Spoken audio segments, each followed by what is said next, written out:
Hi guys, my name is Meads. This is going to be a review for Super Imaginative Chogokin, or SIC. This is the 72nd one. They made a lot already. And we have the Kamen Gaim Orange Arms. And this is great.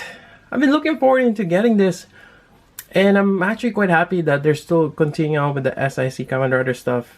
I think it's been a while since they had the other ones with the Wizard. But with Gaim, and hopefully they have Drive next, and maybe they'll do Ghost. But usually the SIC line kind of lags behind. But definitely really great design. I got mine from Tatsu Hobby. It's a special order. Kind of like SH Monster Arts. The SIC line is kind of like a niche. It's not mainstream. But if you are interested in getting one, I'll provide a link down below for inquiries. So here we go. It's been a while since I watched Kamen Rider Gaim, but I really like the show, especially towards the second half. I think that's when things got better. The first half with kind of like the Digimon or Pokemon style I wasn't too fond of that, and there's just too much dancing. But on the later half, it got better. It got a little darker, which is great. But yeah, anyways, here's the box art. It's a windowed box. On the back here, you can see more of the design, more of a samurai look. Really cool. I forgot the names of the sword. Maybe I'll look that up. But you got the gun blade there. You got the probably orange slice. Well, orange is the fruit theme that Gaim has. And there's also a gimmick here where you can, yeah, this is basically it, when you can remove all the armor and put it there. So it's actually quite nice to see that. And it's this little guy here. Anyways, let's go open it up and take a look inside. Alright, so we have Gaim here, and first off, we have the backing, you know, inside the box. You actually can kind of fold this way. And it makes a great background, although for this review I'm gonna take that off because it's too shiny and you kind of see myself on the back and it's a bit of a distraction. Moving on, we have the armor stand here, which I'll use in a bit. It's actually nicely detailed with that gloss black and the gold. Really cool. It's a nice stand. We have the sword stand here as well, and I finally figured out what the name of this is. Well, I looked it up. It's the Daidai Maru, or roughly translated to the Great Orange Circle. So this is a sword or saber. Actually, speaking of which, you get the Musa saber here.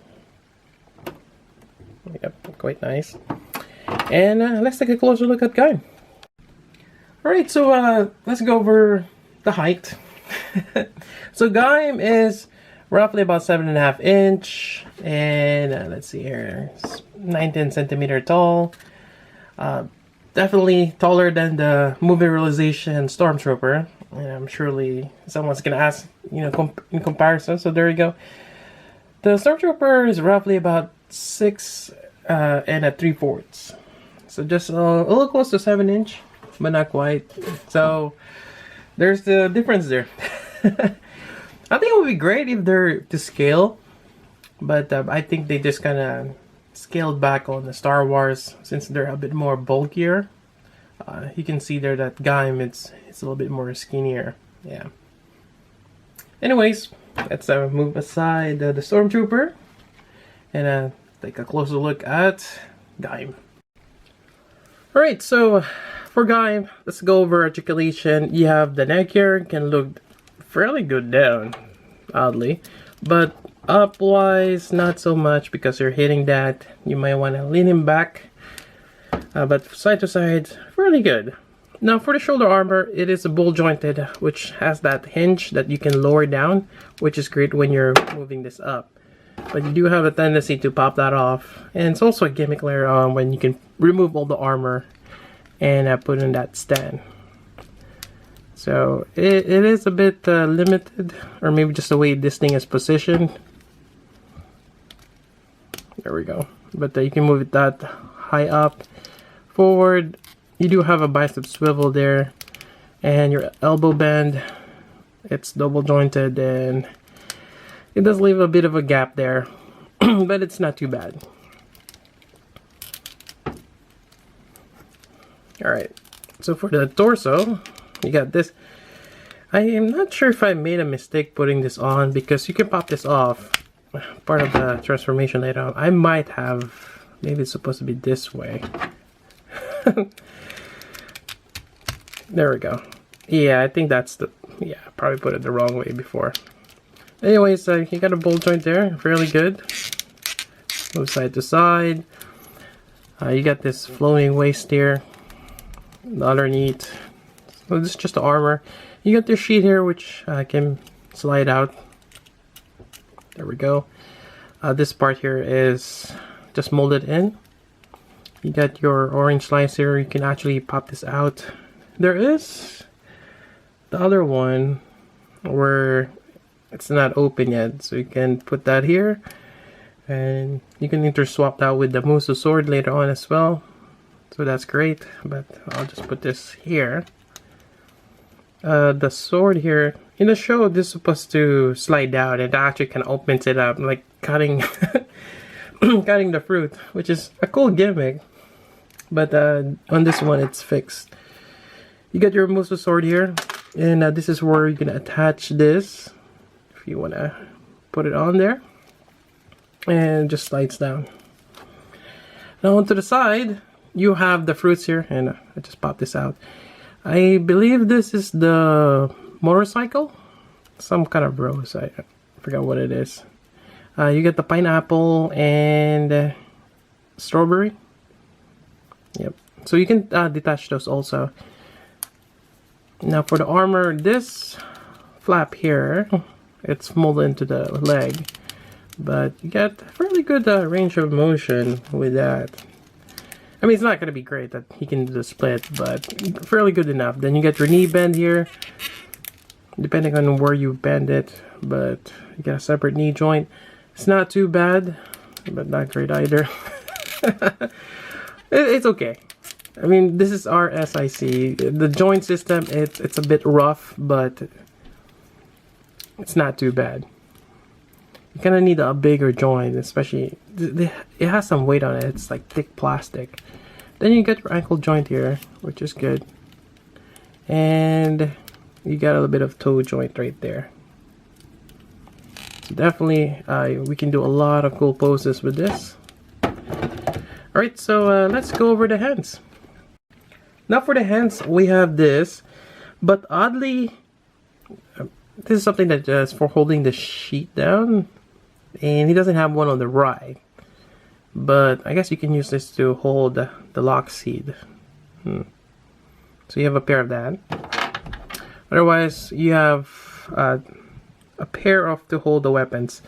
Now I believe this is for the Musa Saber, because it doubles as a gun. So you have the trigger finger there, and this is just a sword. But you can interchange either way. Right, so I'm gonna go for the dual wield. Pop this in here. There we go. And the waist on the wrist on this one, it's kind of weird. It's a hinge as opposed to a bolt joint, but in a way that's actually a bit better.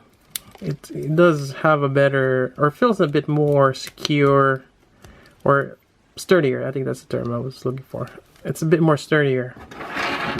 Alright, so let's take out the Musa Sword there, and what was that? Some kind of paint. I think it's fine. Alright, so let's put it on here.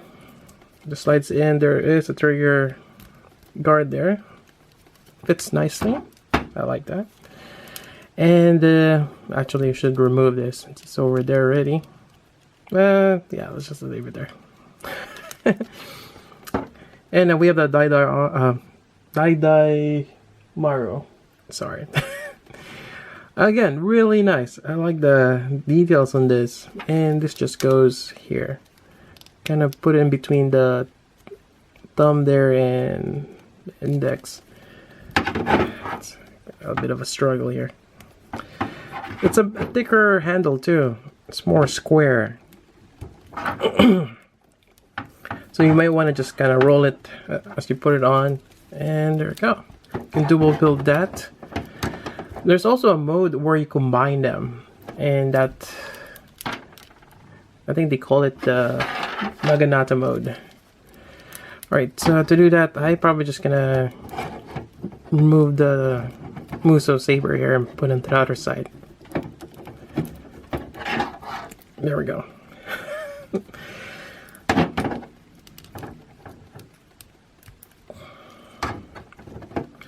Or was it the other way around? I guess you can put it either way. And there we go. It's a nice gimmick. And maybe we'll swap this out with the regular hand here.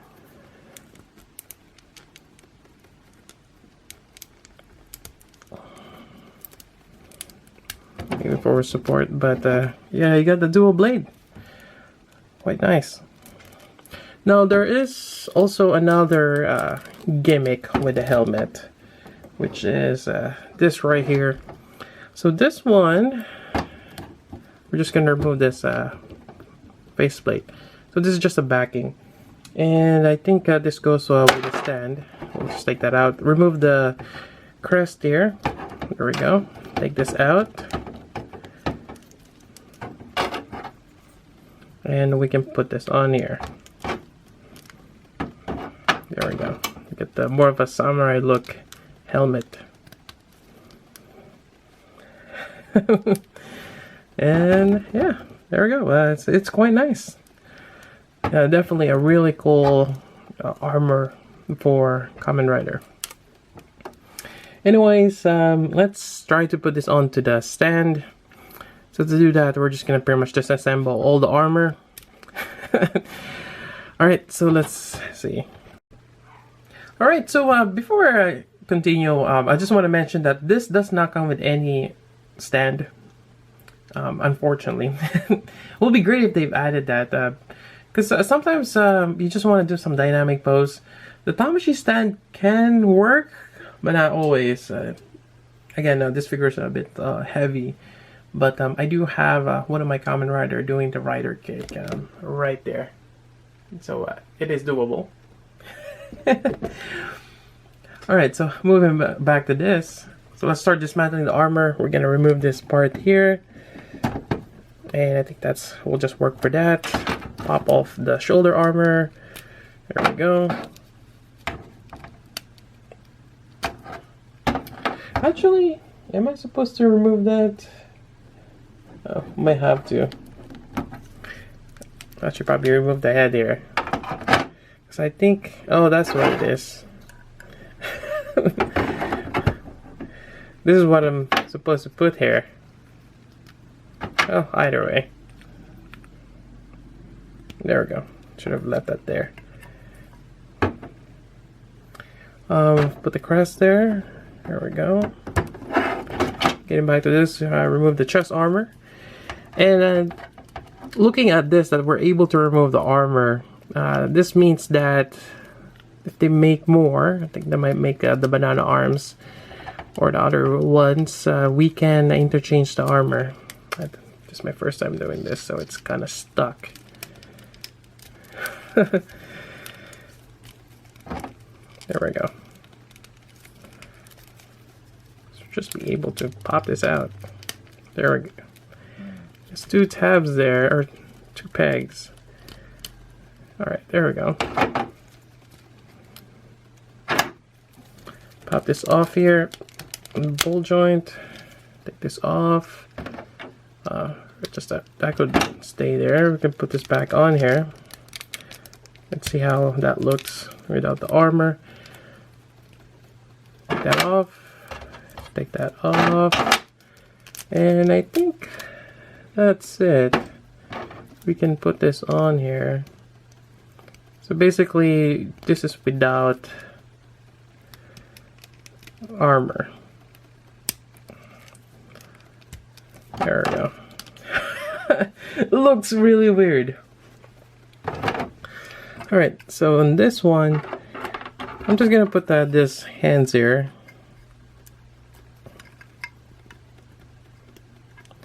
I got that ball joint It's actually great that you don't see the wrist, the peg wrist. There we go. Just armor. Got the specs there. Where's the other one? Well, you got the shoulders here. That's that soft plastic, which is great. Let's see, we're gonna take this out. Where's the back armor? I just had it. Oh, there we go. Right here.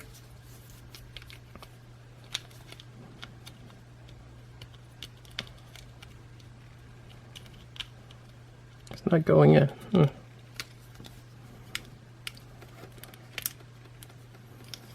we go. We've got the forearm here. Is it labeled? Sometimes they label it, but then again, I guess it's the same for left and right. You can even put it on the back side here. It's pegged both sides.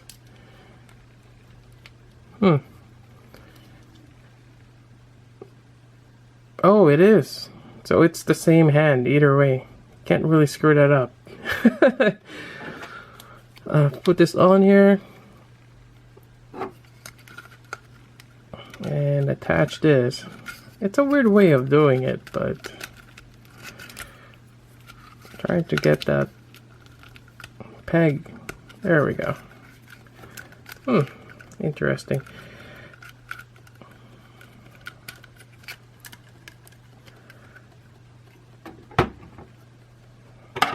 Then we have the stand. We can have the sword. There we go. And the Musa Saber. Maybe I'll go this way.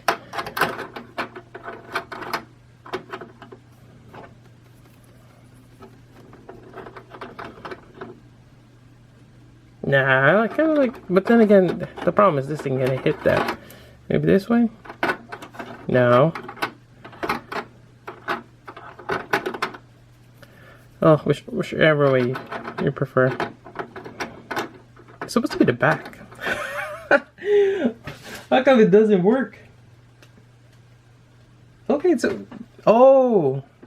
That's what it is. We gotta use this. That's what I'm missing. It's one of those long videos again. There we go. Should always look at the instructions. Alright, so that's looking good, except for this guy. He's now bare bones. Well, not bare bones, but without the armor. Looks really odd.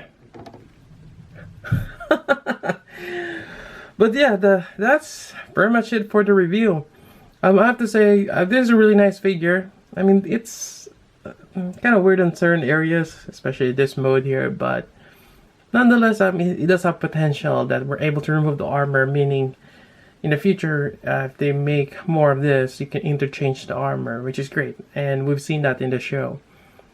Yeah, definitely really awesome. Anyways, that's about it for this review. Hope you guys like it. If you got questions, let me know. And again, I got mine from Tatsu Hobby. I'll provide the link down below for inquiries. And that's about it. So until then, this is Meads. Thanks for watching.